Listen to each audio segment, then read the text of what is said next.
ഞാൻ ശ്രീലക്ഷ്മി. മല്ലു വോയിസിന്റെ പുതിയൊരു വീഡിയോയിലേക്ക് എല്ലാവർക്കും സ്വാഗതം.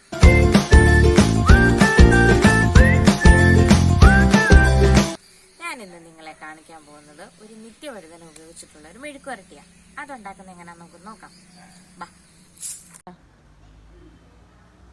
നമുക്കിത് പറിച്ച് ഇതിപ്പം നമുക്ക് പറിക്കാം. എന്നിട്ട് ഇത് മെഴുക്കുവരട്ടിക്കോ തോരനോ ഉള്ളതുണ്ട്. നിറയെ കായ്ക്കും. ഇത് 2 ദിവസം കൂടുന്തോറും നമുക്കിത് പറിച്ചെടുക്കാം. നല്ലതായിട്ട് അങ്ങ് പടർന്ന് പന്തലിക്കും കേട്ടോ. ഭയങ്കര പന്തലാവും പന്തൽ.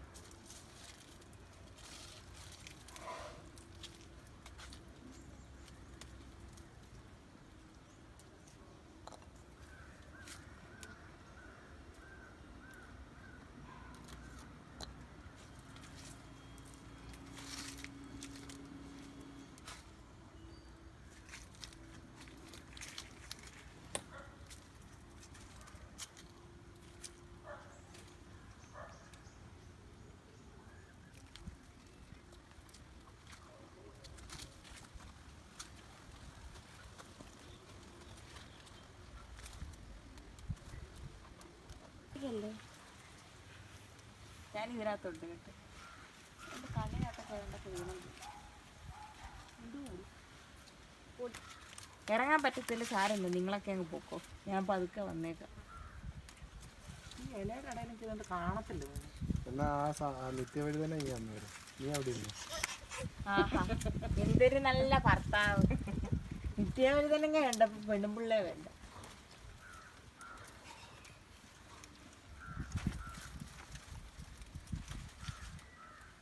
ആരൊക്കെ മേളിൽ നിൽക്കുന്നു ഉണ്ടോ?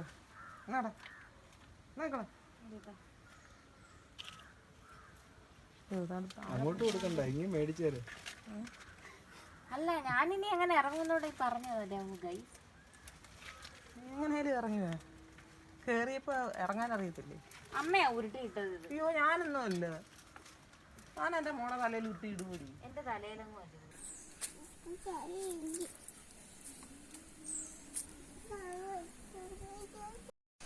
അപ്പം നമുക്ക് ഇത് ഉണ്ടാക്കാൻ ആവശ്യമായിട്ടുള്ള കാര്യങ്ങൾ എന്തൊക്കെയാണെന്ന് നോക്കാം. ആദ്യം വേണ്ടത് നിത്യവഴുതന. ഇതാണ് നിത്യവഴുതനം, കണ്ടോ? ഇതാണ് സംഭവം. പിന്നെ 2 പച്ചമുളക്, അത് എരിവിനനുസരിച്ച് ഇടാവേ. ഒരു സവാള. ഇത് ഈ സവാളയുടെ ടേസ്റ്റ് ഇഷ്ടമുള്ളവർക്ക് ഇട്ടാൽ മതി. ഇതിട്ടില്ലെങ്കിലും കുഴപ്പമൊന്നുമില്ല. ഉപ്പ് വേണം, പിന്നെ മഞ്ഞൾപ്പൊടി വേണം, പിന്നെ എണ്ണ വേണം. ഇത് ഇത്രയാണ് നമുക്കിതിനാവശ്യമായിട്ടുള്ളത്.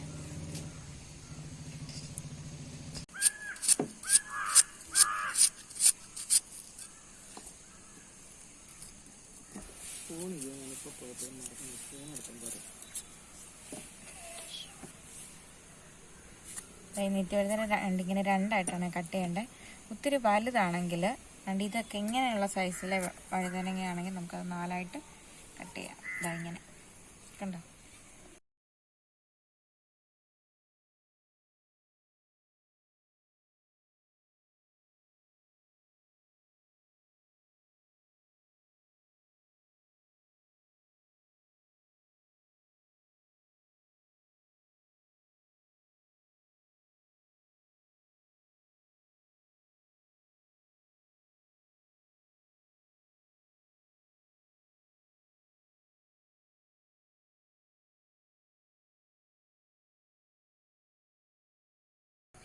ഇപ്പം നമ്മൾ അരിഞ്ഞു വെച്ചിട്ടുണ്ട്. ഇനി നമുക്ക് സ്റ്റൗ കത്തിക്കാം.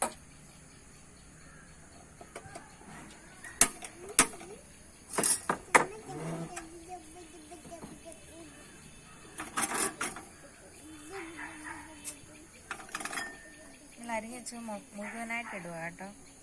സവാള, പച്ചമുളക്, നിത്യവഴുതന, ഇത് 3 കൂടെ ഒരുമിച്ചാണ് നമ്മൾ ഇടുന്നത്. അപ്പം നമ്മൾ ഇതെല്ലാം ഇതിനകത്ത് സവാള ഇട്ടു, നിത്യവഴുതന ഇട്ടു, പച്ചമുളക് ഇട്ടു, ഒരുമിച്ചാണ്. മിക്സ് ചെയ്താൽ കിട്ടാൽ മതി. സെപ്പറേറ്റ് അരിഞ്ഞ് വെച്ചിട്ടിടണമെന്നൊന്നുമില്ല. ഇനി നമുക്കിതിനകത്ത് ഒരല്പം ഉപ്പ് എന്ന് പറഞ്ഞാൽ ആവശ്യത്തിനാണ്.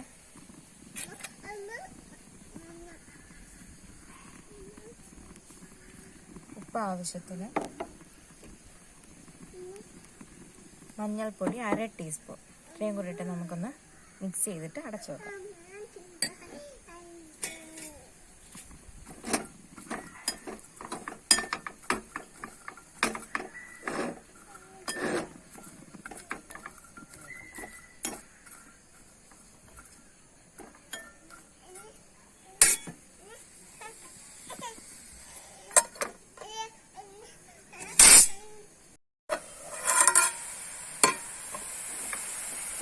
ഇതിൻ്റെ ആവി വെള്ളം ഇറങ്ങിയിട്ടുണ്ടാണ് കേട്ടോ. ഇതൊന്ന് വാടി വരുമ്പോൾ കുറച്ച് വെളിച്ചെണ്ണ കൂടെ ഒഴിച്ചിട്ട് ഒത്തിരി നേരം ഇട്ട് മൂപ്പിച്ചെടുക്കേണ്ട കാര്യമില്ല. കാരണം ഒന്നാമത്തെ കാര്യം നമ്മുടെ വീട്ടിലുണ്ടായതില്ല, അങ്ങനെ വിഷാംശം ഉള്ളതൊന്നും അല്ലല്ലോ.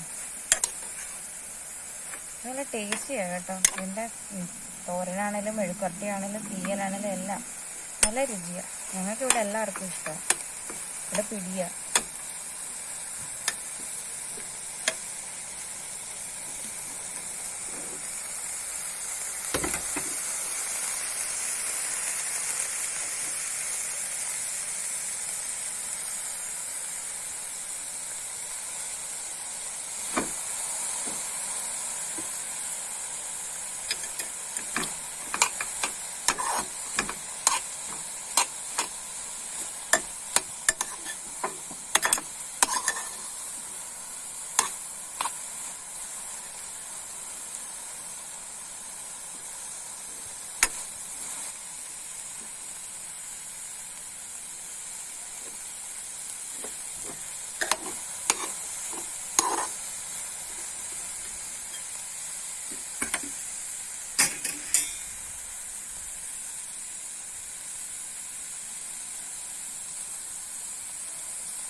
ഈ പൂ കൊഴിഞ്ഞു പോയി കഴിയുമ്പോൾ ഇങ്ങനെ കാ പിടിക്കുന്നത് നിത്യവഴുതന പിടിക്കുവാണേ. ഇതിങ്ങനെ ആകും. ഇത് 3-ാമത്തെ ദിവസം ആകുമ്പോഴത്തേനും പാകമാകും. അത് കഴിഞ്ഞ് നമ്മൾ പറിച്ചില്ല എന്നുണ്ടെങ്കിൽ അത് ഒരുപാട് അങ്ങ് മൂത്തു പോകും. എന്ന് വെച്ചാൽ അത് പിന്നെ നമുക്ക് കറി വെക്കാൻ കൊള്ളത്തില്ല. പക്ഷെ നട്ട് പിടിപ്പിക്കാം കേട്ടോ. അതിൻ്റെ വിത്തെടുത്ത് നമുക്ക് പെട്ടെന്ന് ഇത് പടർന്ന് കയറുകയും ചെയ്യും. നല്ലോണം പടർന്ന് പന്തലിച്ച് എറിയുമ്പോൾ നിറയെ കായകൾ ഉണ്ടാകുന്നതുമായത്. അതാണ് ഇതിന് നിത്യവഴുതനം എന്ന് തന്നെ പറയുന്നത്. കാരണം നിത്യവും ഉണ്ടാകുന്ന വഴുതന, അതാണ് അതിൻ്റെ അർത്ഥം.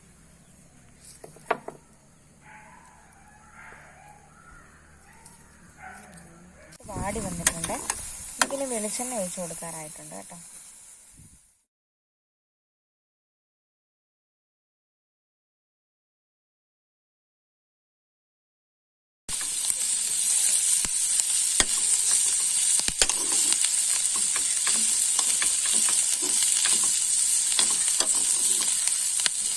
നമുക്കൊന്ന് അടച്ചു വെക്കാവേ. ഏകദേശം ആയിട്ടുണ്ട്. അങ്ങനെ നമ്മുടെ മെഴുക്കുവരട്ടി വളരെ എളുപ്പത്തിൽ റെഡി ആയിട്ടുണ്ട്. ഇനി അടുത്തൊരു വീഡിയോ ആയിട്ട് വരുന്നുണ്ട്. Bye bye. അപ്പം നമ്മുടെ ചാനൽ ഇഷ്ടപ്പെട്ടെങ്കിൽ ലൈക്ക് ചെയ്യുക, ഷെയർ ചെയ്യുക, സബ്സ്ക്രൈബ് ചെയ്യുക.